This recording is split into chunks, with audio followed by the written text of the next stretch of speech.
guys, welcome back to my channel. Ado mayam ngasi hijikti akhoi lockdown su chatli banina ko mapan su thok jada banya.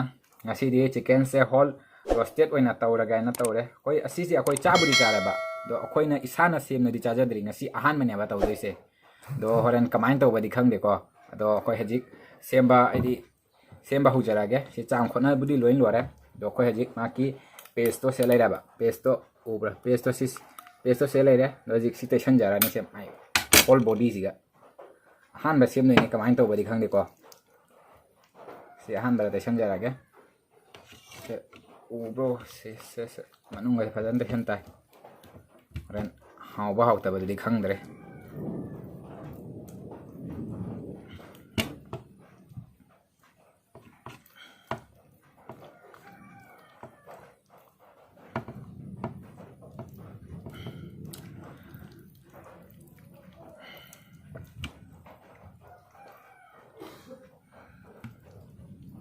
Sai si mai manung ga se fatana station bi ge.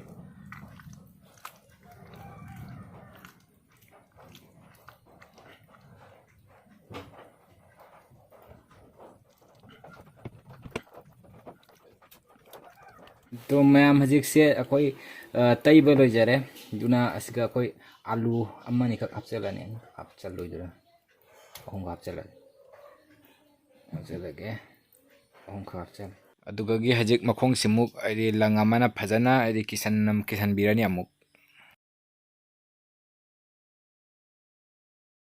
Okay so ma'am हजिक से तैना खोना लोजरे दो सिगना आलू दो हपचन जरे अदो असि मखोंग सिना लंगना फजना किसन जरे बा चेना दो हजिक से 1 hour मुक आइदि कुपसना फजना थम्मनी 1 hour later. Okay so ma'am हजिक अकोई थादा जाखरे सेकेंड से मनिंग ममांग ओंथोंना आइदि ओंथोंना कना तो देना बा ngौ दोइना बा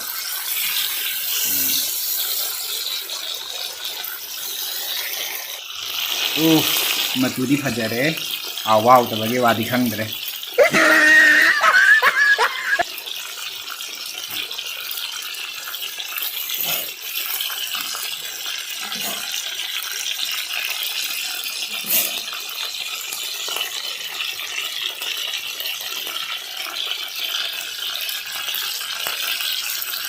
तो मैम हजिक असे अखोई खांगदा ngahak थावदा ताहलुरगा असे मई धिगा मुक सुमाइना मुक हाइदि ngahak मुक लौजरे कइगिनो हाइदि मनुंग जौना मुन्ना बाइना अदो सुमाइना तौबसिना सु हाइदि हावबदो हेलाइना से सिगा मुक ngahak मई सिगा मुक लौजरे रो नोइ तौनिंगदा सु दुम हाइदि तौदबा जाइने से हाइदि स्किप तौबा जायबा हाइदि खांगदा दुम मुलहनबा जायबा तो अखोई सुमाइन तौबसिना हावबो हेलाइना अदो सिगा सुमाइना मुक तौबनी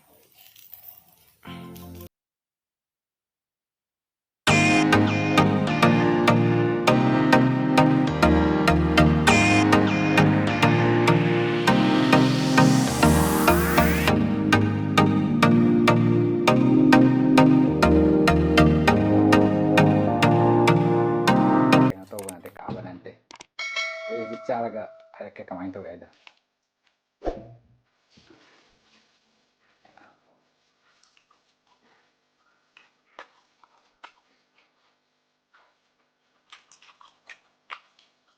और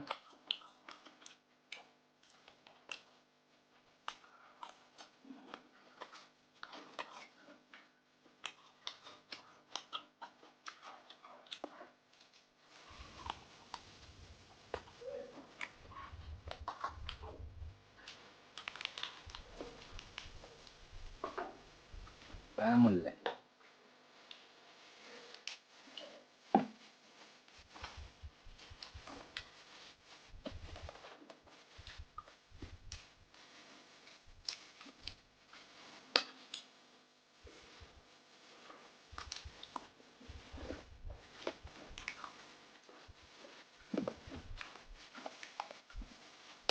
अहम तौबनी हाउरिदा खनबा हाउदी हाउरन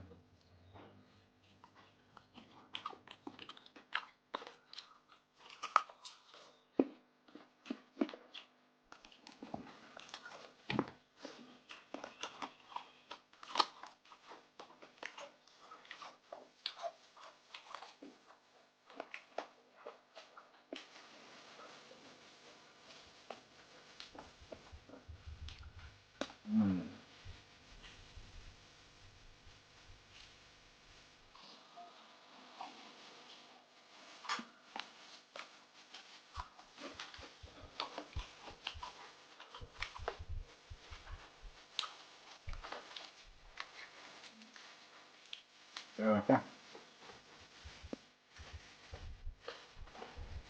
ꯃꯣꯏꯗꯁꯨ ꯄꯤꯒꯦ ꯂꯩꯔꯤꯁꯤꯡꯁꯤꯒ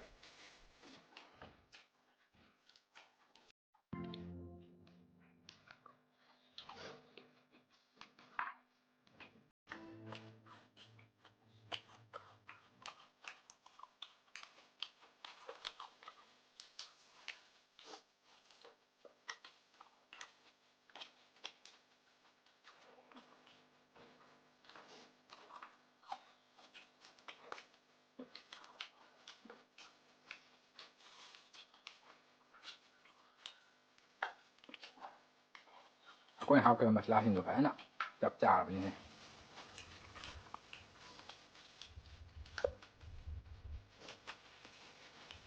ꯑꯩ ꯈꯪꯉꯦꯕ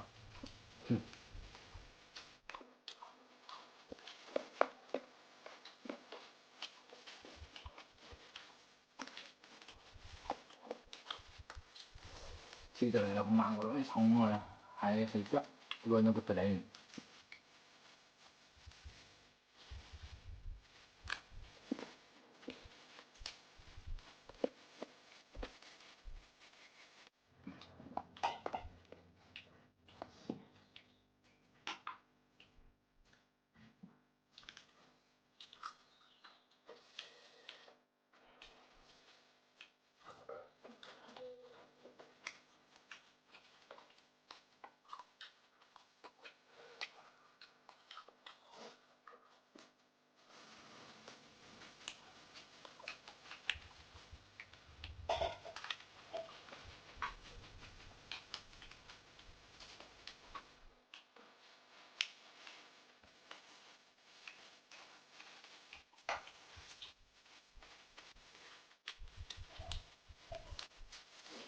ꯑꯩꯅ ꯗꯣꯠꯄꯅꯤ ꯀꯩ ꯍꯥꯎꯔꯤꯒꯦ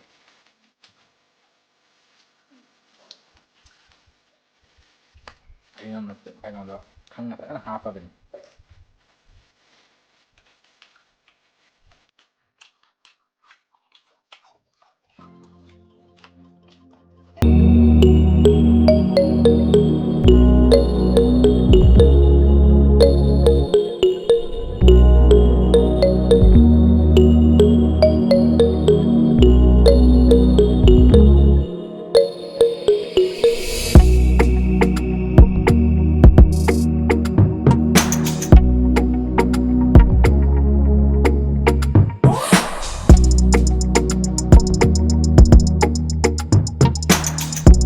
ꯉꯁꯤꯒꯤꯗꯤ ꯚꯤꯗꯤꯑꯣꯁꯦ ꯃꯇꯥꯡ ꯑꯁꯤꯒ ꯂꯣꯏꯁꯤꯟꯖꯔꯒꯦ ꯑꯗꯣ ꯀꯔꯤꯒꯨꯝꯕ ꯚꯤꯗꯤꯑꯣꯁꯦ ꯅꯨꯡꯉꯥꯏꯕꯤꯔꯒꯗꯤ ꯚꯤꯗꯤꯑꯣꯁꯤꯕꯨ ꯂꯥꯏꯛ ꯇꯧꯕꯤꯔꯝꯃꯨ ꯀꯃꯦꯟ ꯇꯧꯕꯤꯔꯝꯃꯨ ꯑꯗꯨꯒ ꯁꯕꯁꯀ꯭ꯔꯥꯏꯕ ꯇꯧꯕꯤꯗꯕ ꯌꯥꯎꯔꯒꯁꯨ ꯁꯕꯁꯀ꯭ꯔꯥꯏꯕꯇꯨ ꯇꯧꯁꯟꯕꯤꯔꯝꯃꯨ ꯁꯣ ꯃꯊꯪꯒꯤ ꯚꯤꯗꯤꯑꯣꯗ ꯑꯃꯨꯛ ꯐꯪꯅꯔꯁꯤ